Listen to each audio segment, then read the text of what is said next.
Ya, kemudian bisa dijelaskan dengan agenda hari ini terkait dengan kasus perundungan dan kekerasan seksual seperti apa?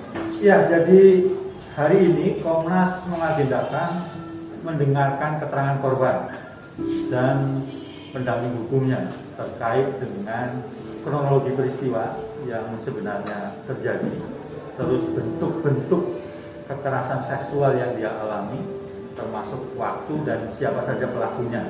Itu agendanya hari ini. Nah, sampai saat ini kami masih menunggu konfirmasi dari pendamping hukumnya karena kami menjadwalkan jam 10. Terus setelah itu kami akan mulai meminta keterangan dari KPI dan juga kepolisian.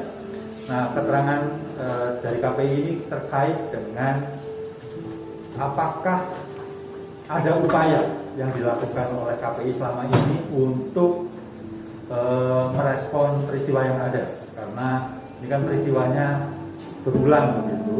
Terus siapa saja yang seharusnya bertanggung jawab untuk merespon peristiwa yang ada kasus ini.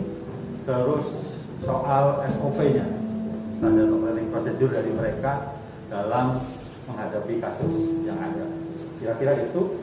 Terus dari kepolisian juga begitu, karena dari informasi yang kami dapat korban sudah melapor ke kepolisian dan katanya ditolak. Terus hari Rabu malam sudah juga melaporkan ulang dan diterima. Nah, kami ingin mendapat keterangan perkembangannya seperti apa, langkah-langkah dari kepolisian, termasuk juga kira-kira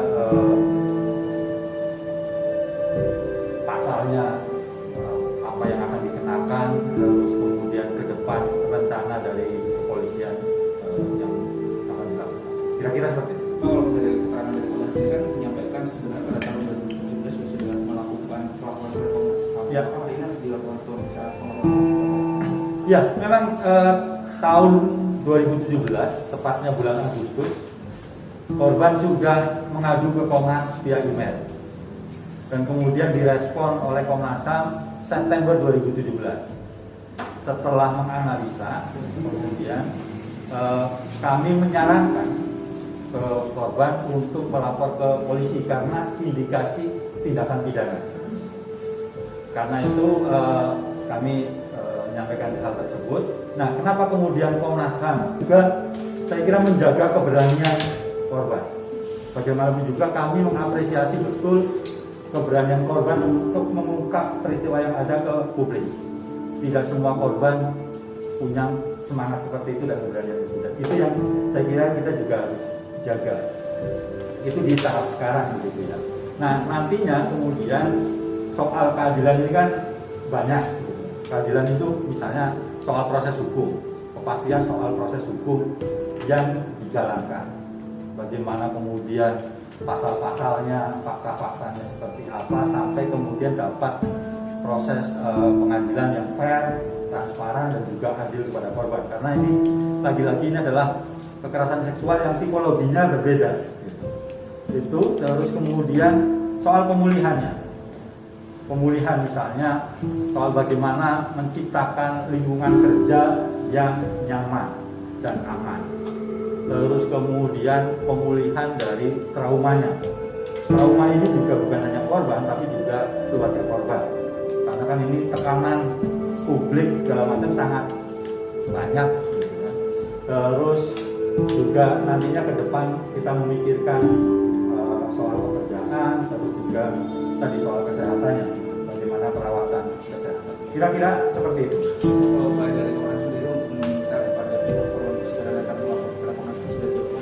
Ya, saya barusan komunikasi dengan pendampingnya, memastikan kepada korban itu datang dan juga menyediakan ruangan saya untuk nanti mendengarkan keterangan korban sehingga aman begitulah dan nyaman. Itu yang terpenting dari mendengarkan keterangan korban. Jadi itu yang upaya yang dilakukan. Kita juga terus komunikasi dengan Komisioner KPI gitu ya, untuk saling berkoordinasi tahapan-tahapan apa yang dilakukan baik oleh Komnas HAM maupun oleh KPI. sehingga kita bisa cepat itu dan bisa sistematis dalam tindakan kami berdua.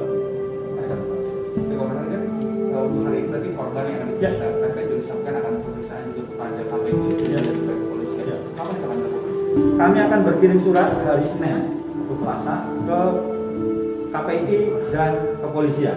Jadi kami akan berkirim surat meminta keterangan dengan detail-detail yang tadi saya sampaikan. Terus harapannya yang berdua bisa merespon juga dengan cepat sehingga progresnya atau kemajuannya bisa juga.